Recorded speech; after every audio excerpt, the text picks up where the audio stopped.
My name is Rachel Orduño. I'm a teacher in El Paso, Texas, and I was affected by TB through family, and my own experience started in 2003. I had symptoms and misdiagnosis from 2003 to 2006, and finally in 2006 when I was correctly diagnosed, I started my treatment.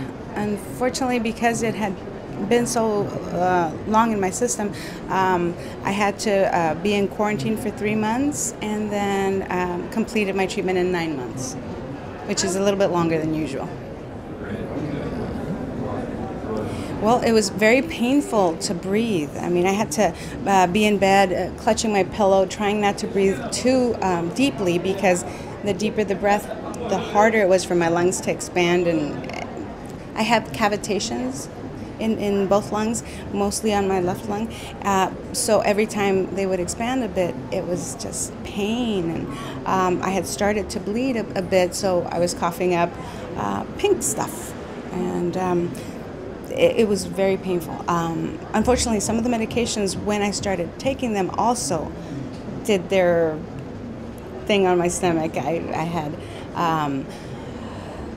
intestinal problems, I had skin discolorations, and dizziness, and for a while there, it seemed like I couldn't concentrate on anything. Before, I was always pretty focused on things, and during the treatment, it seemed like I had I had lapses in thought, and I think it was all because of the medication. So I've equated it or thought of it as a chemotherapy. Yes, it may kill the bacteria, the bad that you're trying to get rid of, but it also affects your whole system. So if pharmaceutical companies could concentrate on something that is beneficial and not as toxic and hopefully works in a shorter time, that would really improve treatment adherence also. Some of your hardest lessons you learn from children. And in my case, there were 7 other people in my family that had latent TB, and there was one active case, my 3-year-old niece, who in a child, the treatment, the pills have to be crushed. So the powder is mixed with something that they like to drink, milk, chocolate, juice. In her case, it was orange juice. And so we had to mix it every day with some orange juice. And it was traumatic and a torture to have to watch her take this bitter drink. And usually when she saw the health department van drive up, because every day we got it delivered in the morning to us, every time she saw that van, she just went under the tables, went to the closets. She would kick and scream. The first week, I would say, she kicked and screamed and did not want to take the medication. So for me, it was torture to see. It was bad enough that I was feeling the physical ailment of TB, but then the moral weight of having caused others around me to have to go through the same thing. And in her case, she didn't have pulmonary TB. It affected her in her lymph nodes, and she had a little bump on the top of her left foot that had been removed twice. In 2 years, we had been suffering from the same thing for 3 years, undiagnosed.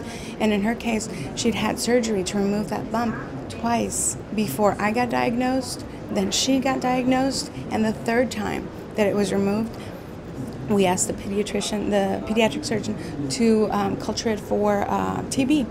And we got perplexed looks from her saying, "What do you mean? What does the foot have to do with a pulmonary disease?" And so awareness that there's extra pulmonary TB is also, we need to raise consciousness about that.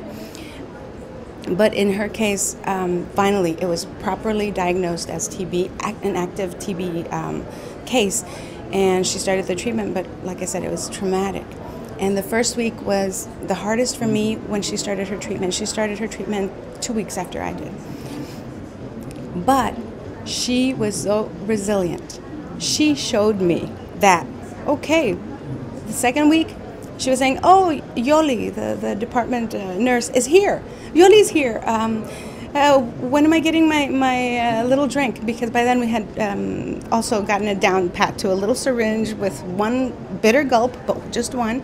And then I had a surprise for her. I had a treat for her. We would go somewhere. So actually, she showed me how to approach this disease.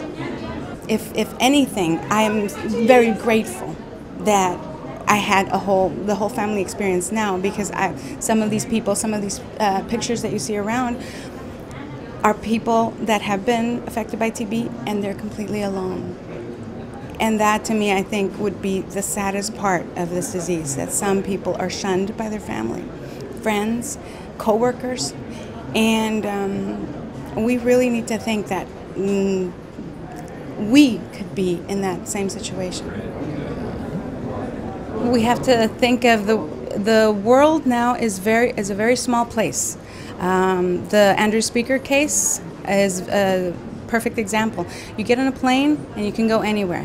Well, TB is everywhere. If TB is across the world, it can get to you or you can get to it in one flight. And the thing is that whatever you think of yourself as being maybe beyond the reach of this, if you're breathing, you can catch it. So, and the thing is that we shouldn't stigmatize people that have suffered with TB, because there, by the grace of God, go I. Because it can happen to you, and it's a global problem that is also, we need to look at it as something that neutralizes or stops people in their most productive years. It can be your cousin, your aunt, your gardener, if you want to think of it that way, but it's still going to affect you economically. It's impacting the whole world. The U.S. now has increasing cases because there's not a big campaign to stop and control it. Funding is being cut. The Global Fund right now is missing more than half of its committed resources, and President Barack Obama is kind of shirking his responsibility and not providing enough funding. So we're hoping that the U.S., as a leader, as the model for other countries, will take this as a call to action. Whatever happens in healthcare will benefit all of us. And also, I mean, my God, why wouldn't you want to provide the information, the support, the economic funds to obliterate this? It is completely curable, treatable, and why should 250,000 kids die yearly?